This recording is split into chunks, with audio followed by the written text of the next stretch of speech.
McDonogh 19 was one of the schools that was selected in 1960 to integrate.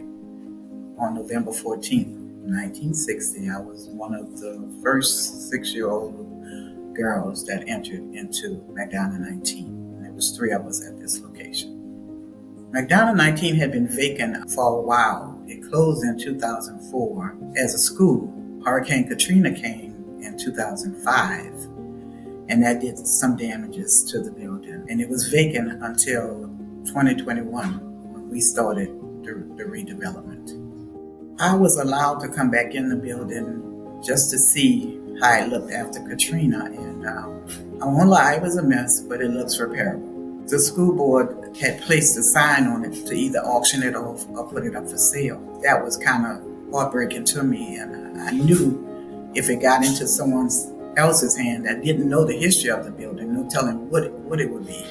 So I went to the school board and gave them the history of the school building, and it was just amazing to me that nobody really knew the history here. It worked out to have the school board take the sign down and do a reassessment of that area, had it placed on the historic registry so that it couldn't be torn down even before we even had site control. I cannot explain to you or tell you how many people had told me that nothing was coming back to the lower ninth.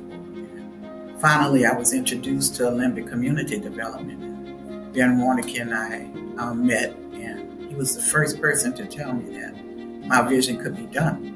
We had federal and state new market tax credits. We had historic state and federal historic tax credits. We had loans from the city. We had a loan from the state and a national CDFI. We also received major investments from National Park Service and also from the Save America's Treasures.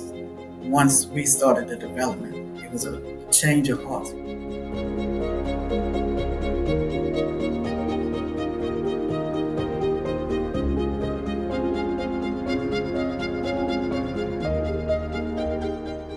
I just want the story to be told and just to come in and tour the building just the way we entered and see the first grade classroom to get this history. You know, eventually, if this could be a part of the school board's curriculum for classes, since it's not being taught in schools, that would be a lifelong dream, and that would be my legacy.